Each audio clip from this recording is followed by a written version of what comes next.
Okay. Hey, welcome to the UARC meeting for January. To all those online, I don't know how many there are yet, but looks like we got about 15 here in the room. And being a nice chilly day with nice precipitation out there, it's good to see this many come out. Do we have any new members new people to this meeting? Anybody? All right. Give us your name and if you have a call sign yet. Hey there, I'm Sam, KK7QXH. All right, welcome, Sam. Anybody got an upgrade for this last month? No upgrades. Okay. Is there anything beyond extra? Well, you got VE and stuff like that, but and then there's the club leadership.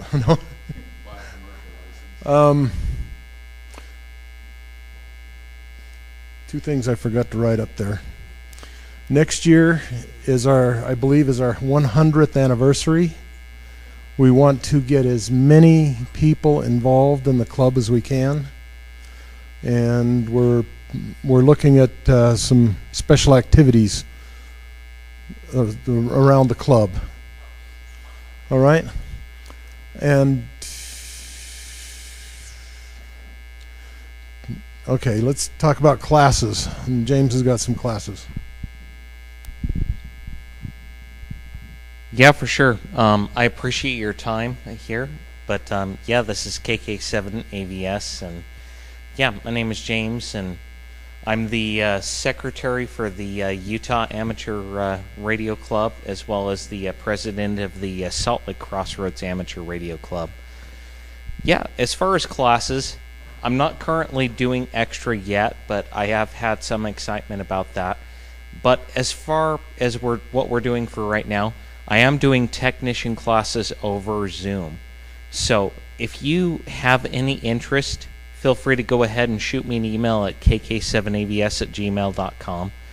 So if you know anybody that wants to get into technician classes and get their ham radio license, I'm more than happy to study with them independently or whatever, or work through things with them and help them take care of stuff for sure.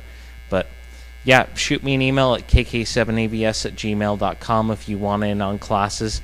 I'm hoping to start them within the next week or so, but I need a few sign-ups. So maybe next Monday I can possibly start classes, but we'll have to see.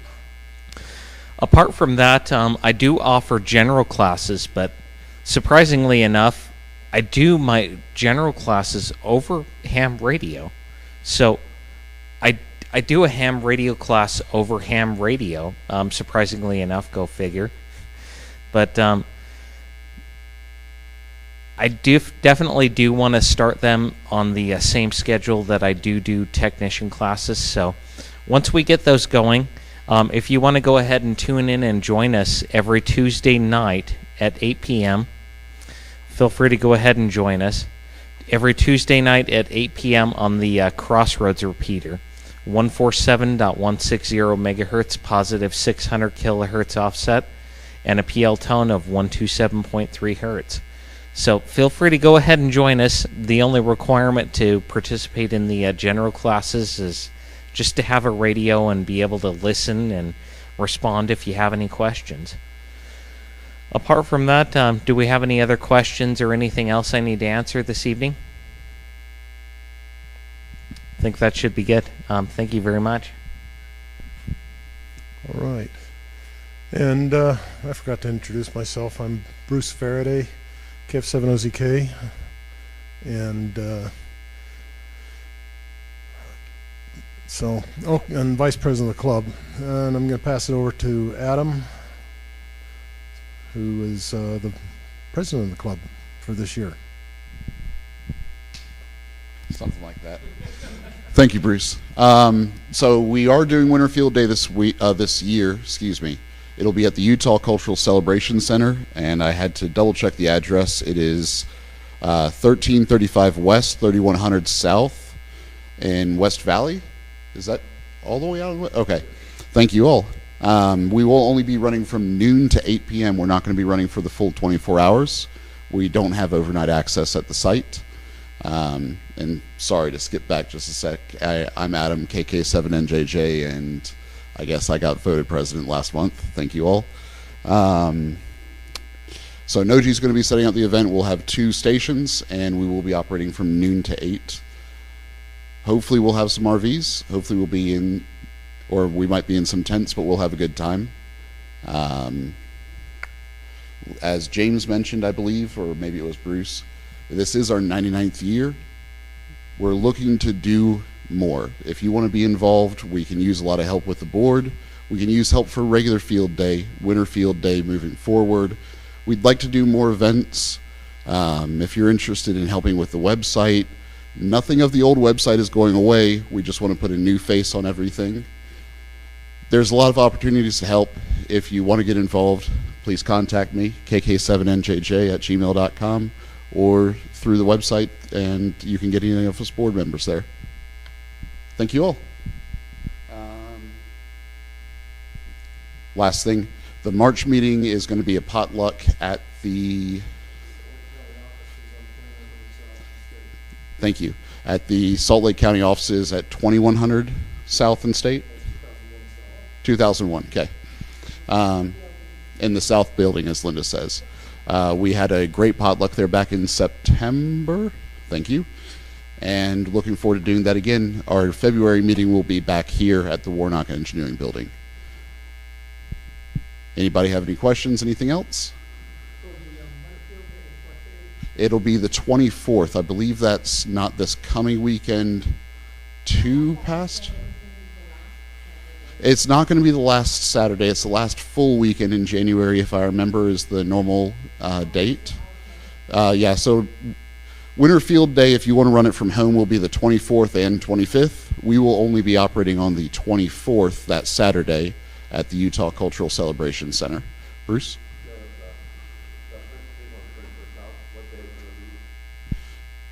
The Winter Field Day? Oh, the potluck. It'll be on our normal second Thursday. Yeah, in March. Yeah. Yep. No worries.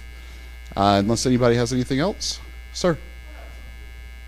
So, field day, was just asked what happens on field day for you, online viewers.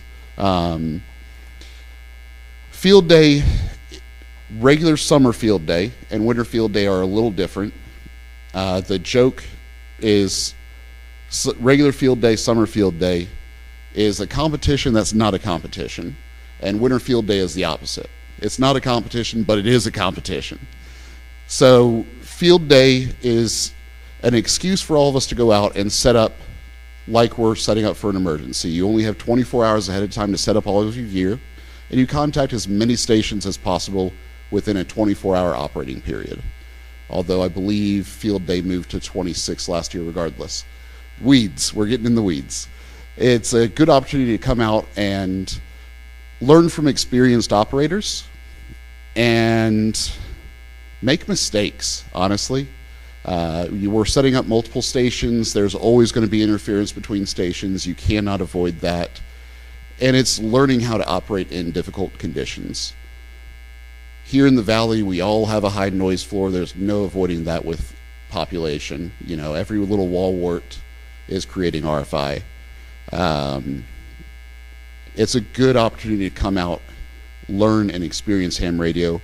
And as long as you have a control operator with you, you can operate at an extra license. So it gets you full bandwidth and full privileges. If you're a technician, it gets you on HF, gets you great experience. For us, we usually run CW, sideband, and last year we did run digital. So it's a good opportunity to learn a mode that you haven't played with before. Long story short, we go out, we set up, and we play ham. Does that answer the question for you? Okay. So not to get too far in the weeds with the points of it, field day, you get points depending on how you're operating, whether it's from home, whether it's mobile, whether you're on solar power, all of these things add up. But the long and short of it is, yes, it's as many contacts confirmed, right? Everybody has to turn in their logs to the ARRL at the end. And, well, for field day, not winter field day. Whole thing.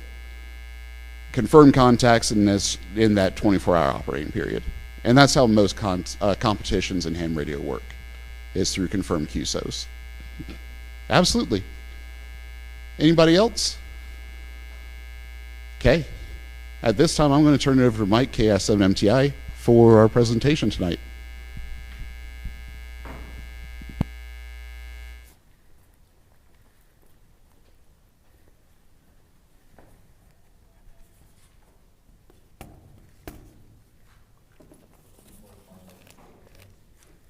If you need a ticket, come up front here and grab one. Okay. Okay. Well, we got. Well, we can put it on at any time, but why Yeah. don't you introduce yourself?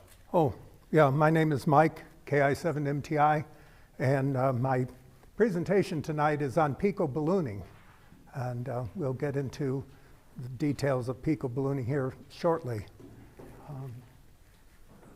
Okay.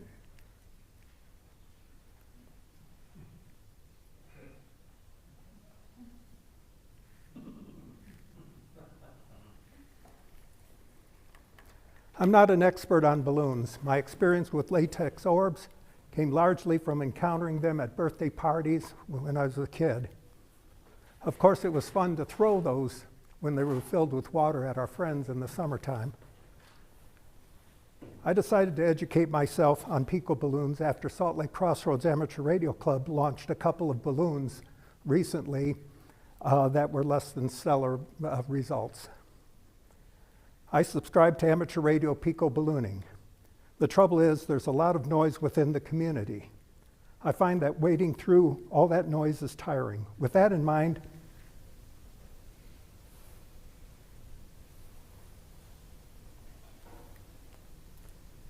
I set out to educate myself, and that is how this presentation came about. I should have. Jerry Brummett, WJ3RI, offered some thoughts based on her experiences with pico ballooning a group when she was at a ham convention in Grand Junction recently. We sat down and talked about it over breakfast one day. So with this presentation, I've included most of the information seen on the slides for the benefit of our blind friends. So I don't see but one blind friend tonight, but... Yeah, don't forget about our friends online too as well. Oh, well, we got some friends online, hopefully, so For sure. yeah, we'll include you as well. As anyone who sat around a campfire has observed, hot air rises. As early as the year 220 in the Common Era, the Chinese used hot air balloons for military signaling. The Mongolian army used these balloons to great advantage with the invasion of Poland in 1241 CE. Today, people in China, Taiwan, and other Southeast Asian countries still celebrate holidays with these Kongming lanterns, which are shown here.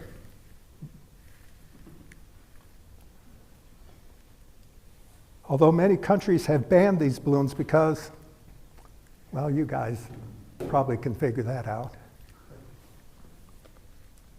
In 1709, Laurent de Guzman, a Portuguese priest and chaplain to the king, claimed to have lifted himself from a castle in Lisbon with a hot air balloon, landing about a kilometer away, although proof of this feat is scarce.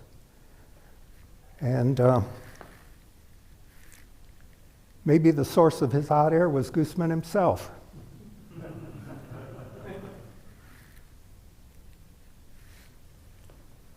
The first well-documented manned balloon flight was launched in Paris, France on November 21st, 1783.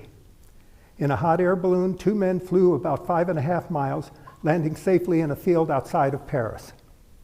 And optics seem to be very important to these people back then. I don't know if that helped to make the balloons fly better, but they sure did look pretty.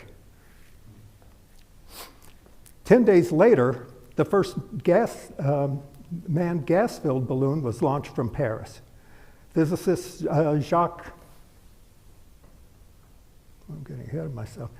Charles and Nicholas Roberts created hydrogen by combining sulfuric acid with iron filings. Their manned flight covered about 23 miles in little more than 2 hours. On the left is an artist's rendition of the successful first flight of these two physicists. On the right is a drawing depicting an earlier flight of that year, an unmanned balloon built by the team that flew northward for 45 minutes, pursued by chasers on horsebacks. It landed about 13 miles away in a farming village where the terrified local peasants attacked it with pitchforks.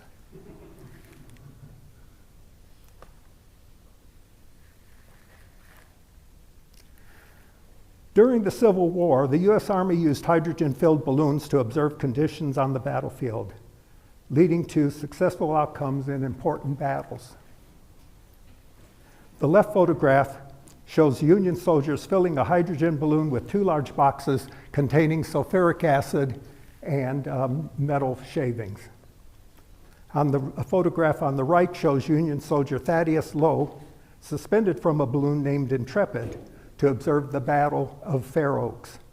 This was one of 3 hydrogen balloons employed by the Union Army during the American Civil War.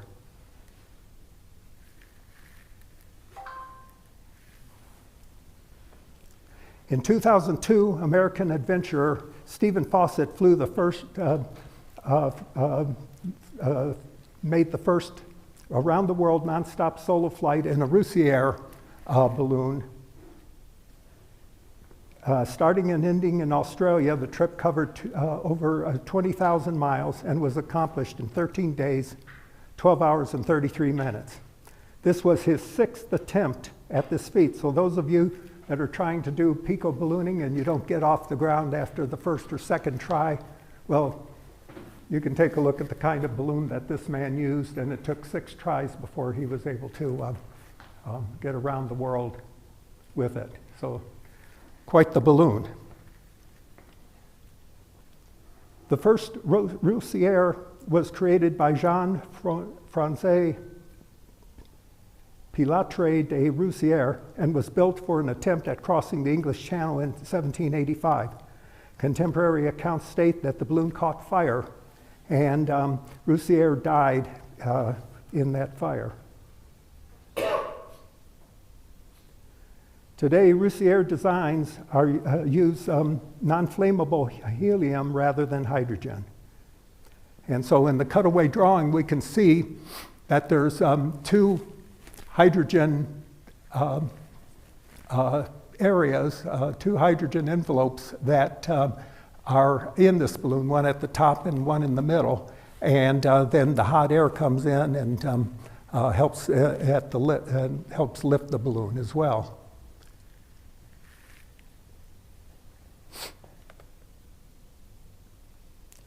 But we're here to discuss pico ballooning. So what is pico ballooning? Simply put, it is the science of sending a gas-filled balloon into the upper atmosphere with scientific payloads and or transmitters. There are many types of balloons used for atmospheric research. The most common is the sounding balloon. These are fairly large balloons. A common size is 8 feet in diameter when fully inflated. It lifts a parachute and a radiosonde into the atmosphere. These balloons have a lifetime of mere hours.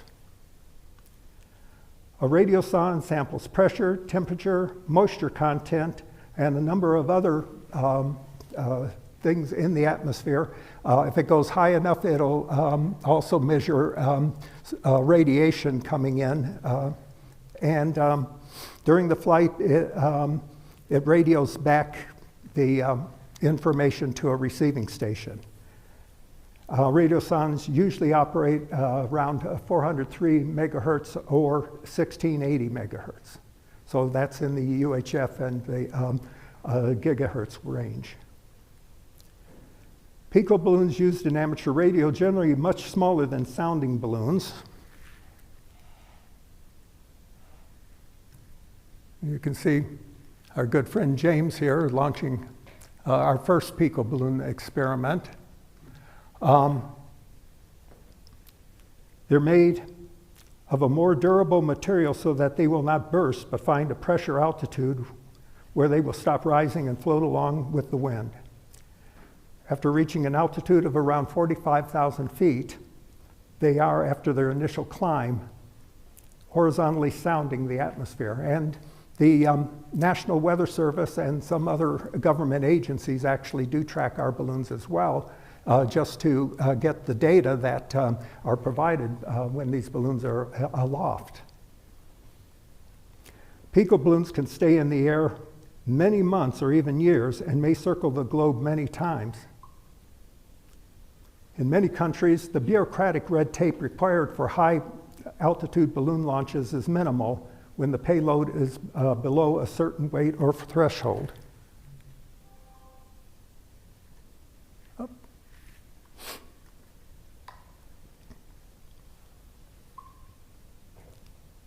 In the United States, high-altitude ballooning is governed by Title 14, Part 101 of the Code of Federal Regulations. Balloons are only subject to regulation if their payload package weighs more than 4 pounds and has a greater density than 3 ounces per square inch. And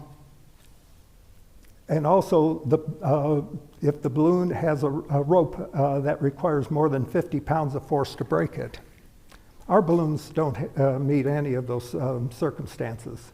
However, Crossroads has been even though we're well within the parameters of that law, we do notify the local air traffic control when we're ready to launch a balloon, because we don't want anybody to misinterpret what we're sending up.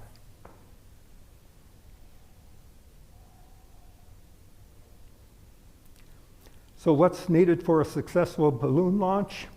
Let's start with the balloon. In the last slide, we'll go back to that. We've got 3 party balloons that are filled with party air. The helium that can be bought in a party store. And we're going to talk about that helium a little later in this discussion.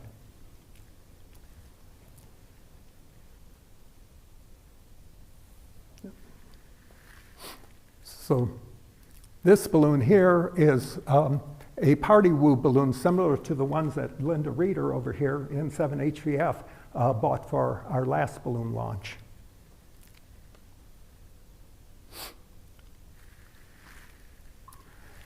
It's important that the balloons are stretched beforehand.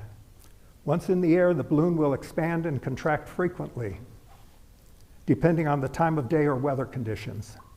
Stretching the balloon gets all the wrinkles out, so to speak, and flaws can be spotted before filled with gas before the launch. James is wearing safety goggles while he's doing this, and that is obviously because if the balloon bursts, the only thing that's going to hurt him is his nerves will be shattered.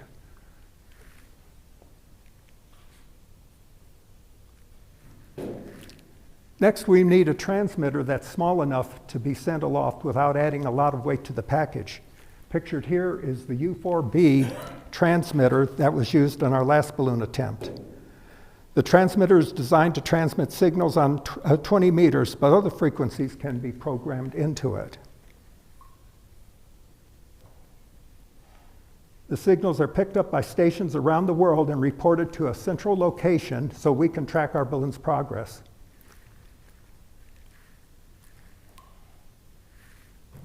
And this is the back end of that balloon. You can see that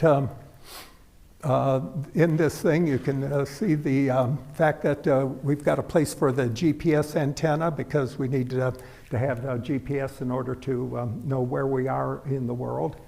And all of the other things that are in this little transmitter in that small package. The piece at the top will be snapped off before the balloon is launched. That's the part that we use to program the balloon. And James is the one that programmed our last, I think he programmed both of our balloons transmitters.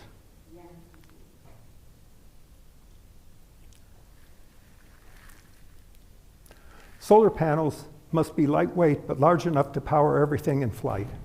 A battery is optional and the balloon cannot be tracked at night without one, but few Pico balloons have batteries due to the added weight.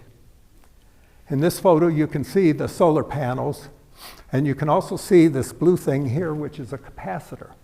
And the capacitor gets charged by the solar panels, and it gets a full charge, and then it gives that power to the transmitter so that the transmitter can then report its location.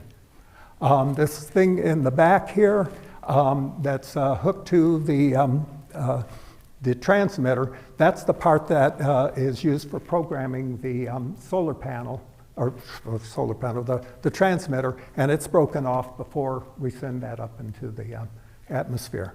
And down here at the bottom, you can see the small antenna that is used for the GPS device.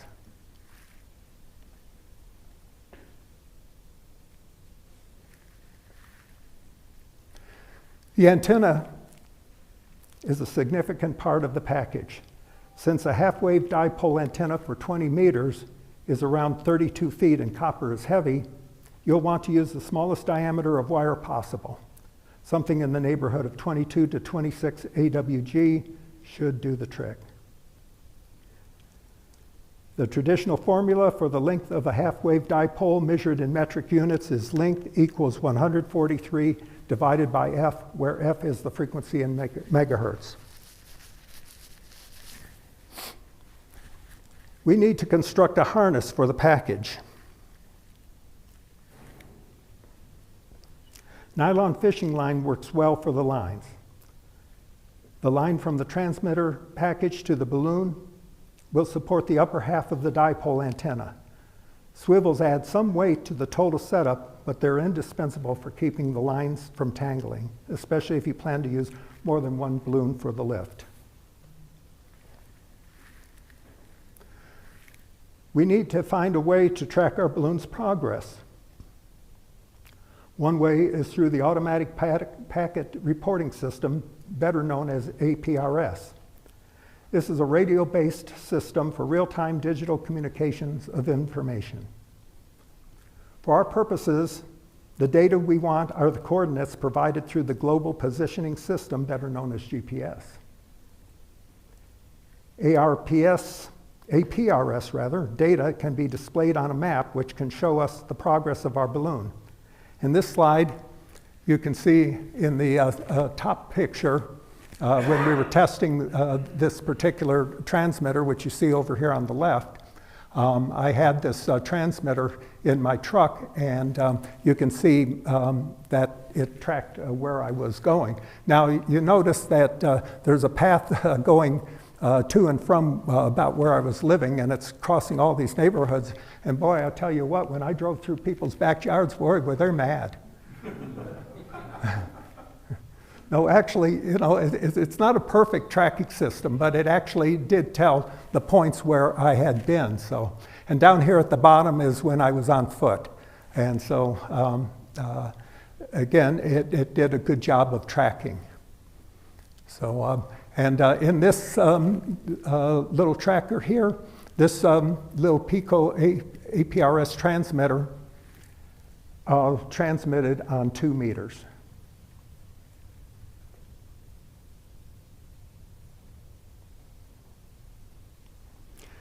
QRP Labs has its own tracking software. However, you can use your own software if you decide to.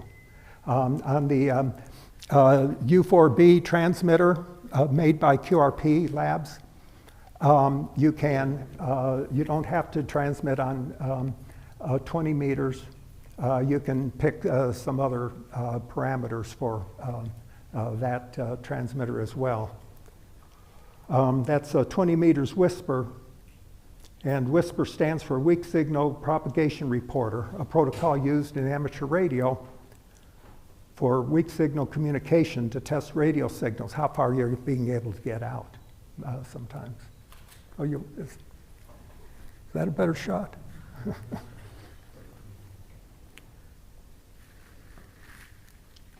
The lifting gas is another important consideration.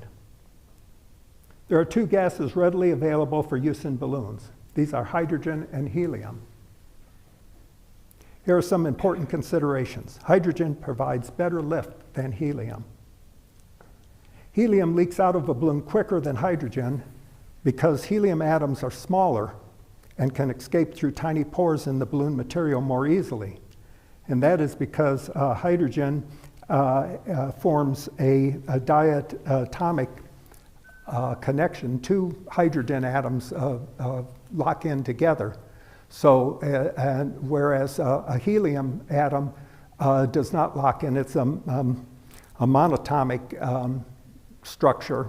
So those single helium atoms can easily go through the pores in the balloon.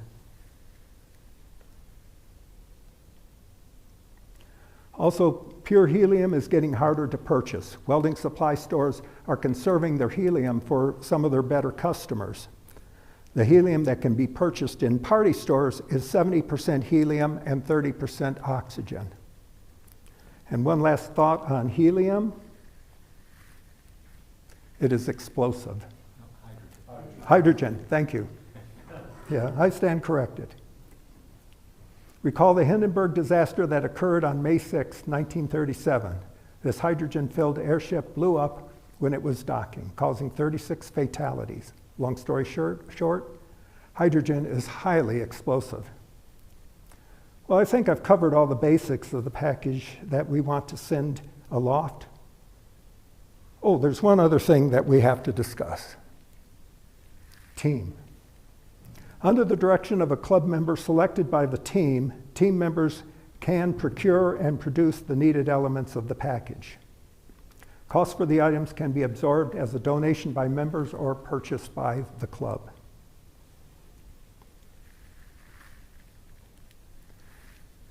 It is important for the team to develop a list of tasks that need to be performed and the order of accomplishing them. Then make assignments for every task on the list. Revise the list when necessary. As it gets closer to the date of the launch, the team can meet and discuss any problems that they have encountered and discuss possible solutions. As launch day approaches, you want to make a final list of the tasks that need to be accomplished prior to launching so that nothing is overlooked. Thank you, Jerry, for that information.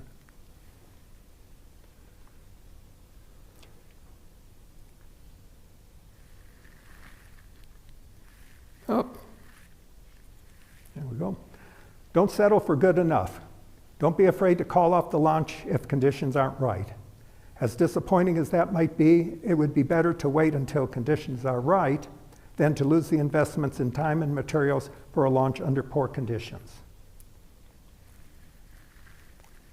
And lastly, look for an Elmer who's knowledgeable for additional tips and tricks. And that's all, folks.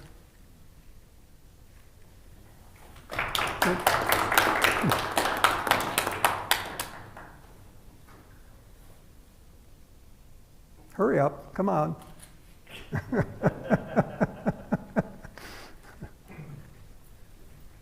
Switching microphones. Thank you.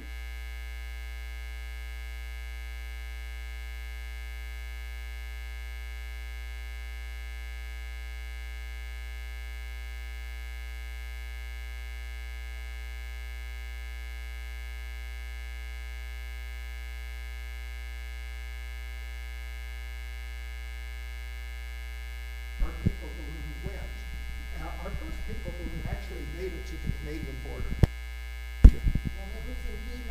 The first Pico balloon that was launched from Lindus QTH actually made it to the Canadian border with Montana. And then we lost it. That was 2 days later. So, but you know, that was a success. It was a good start. The second one went up into the stratosphere and just kept going up and up and up. I think that it might be circling the moon right now.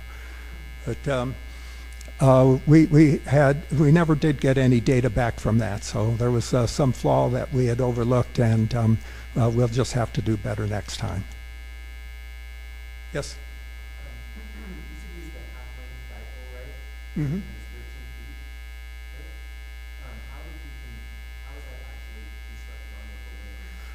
Good question. Well, yes.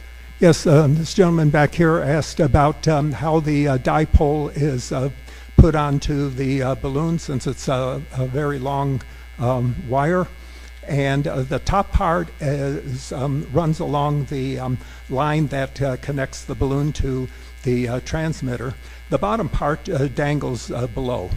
So that's hopefully answers that. Jerry. Typically, when you launch a pico balloon rocket, you're using, as Mike said, a very thin copper wire. So most of the successful balloon launches, what you do is you run your thin copper wire with a piece of monofilament. And so the first leg of your dipole is on a swivel to the balloon down to your payload, which is your solar panel and your transmitter, and then the rest dangles off. And then there's, typically up with your transmitter, an antenna, operation ball, that is your GPS antenna also. Thank you, Jerry. Anybody else? If there are only two frequencies, don't you run into interference if you've got more than one? Oh, no. With the 20 meters or any of those frequencies, there are a number of different channels that you can use. So the companies use proprietary software to divide up the frequency into a number of channels, and those will stay separate. Yes, Jerry? Depending on the power you have on your super cap, you're using the solar charge and provide the power. You're transmitting once every couple of minutes, and so if you get some interference the next time around, you're probably clean, and you're picking it up on whisper. So one of the ones that I'm involved with is on its sixth filter navigation, the other one's on its fifth filter navigation, and one of them disappeared for a week. Because we just didn't pick it up in there and then came back. Recently, there was a pico balloon that had disappeared for several months. I remember hearing about this, and it finally was picked up by, I think, a ham operator in Germany, and it was circling the Antarctic. So you never know where these things might land. Any other questions? Okay, well, I think that does it, and thank you very much.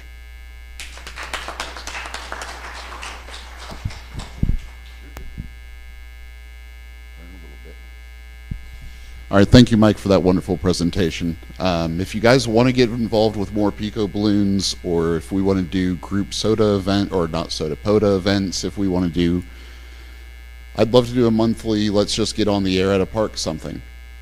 Tell us what you want to do with the club. This is your club. This is Utah's club. We as the board are here to help you achieve in ham radio. We could definitely use people to help with the AV equipment. We can use people to help with the website, like I mentioned before. We would love to run more events.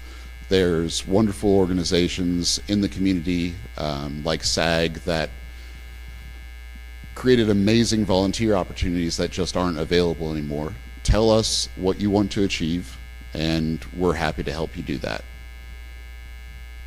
Thank you all, and we'll see you in February. Don't forget about the Raffle. Thank you all. Thank you all. I guess so. Opportunity drones.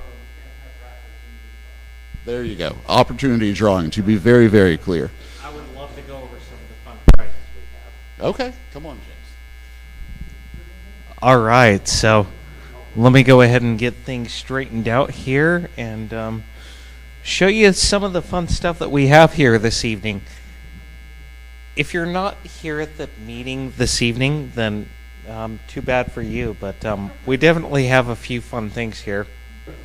First thing I want to bring up is we do have a bag, and this thing is perfect. This bag can actually accommodate or fit, at least in my own personal experience, an ICOM 7300. And it works out pretty good for me. I can fit the microphone in the other pockets and stuff like that, the radio, and maybe even a lithium battery behind it.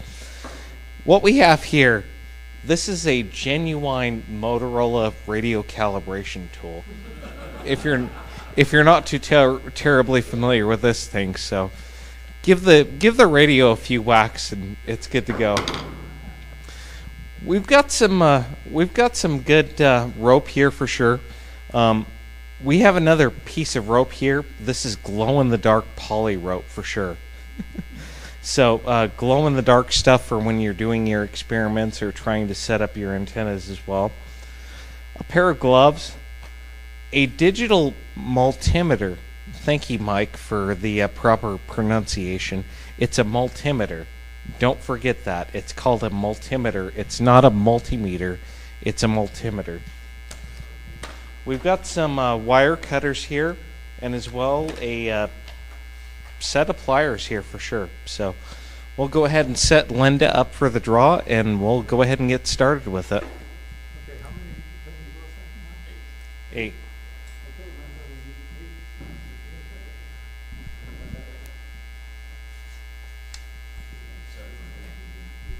I have to get my, here, hold this for a second. I gotta get my glasses.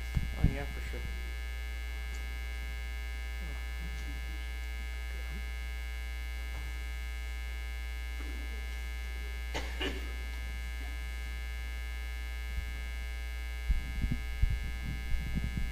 Okay, Got 8 of them? yeah. Let's see.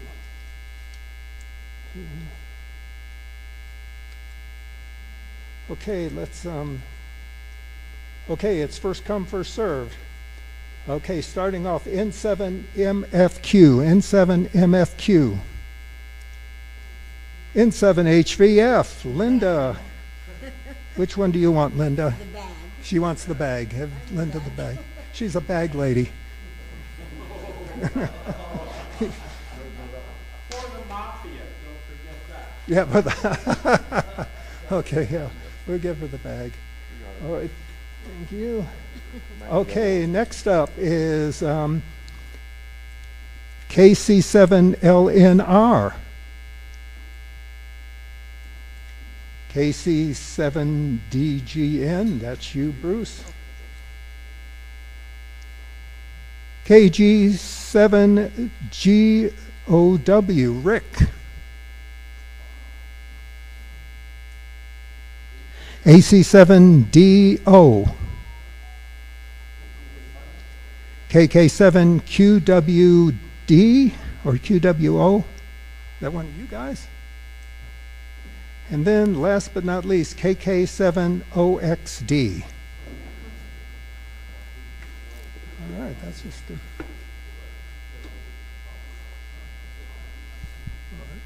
We're coming around. All right, did I forget anything else? I did forget 2 things.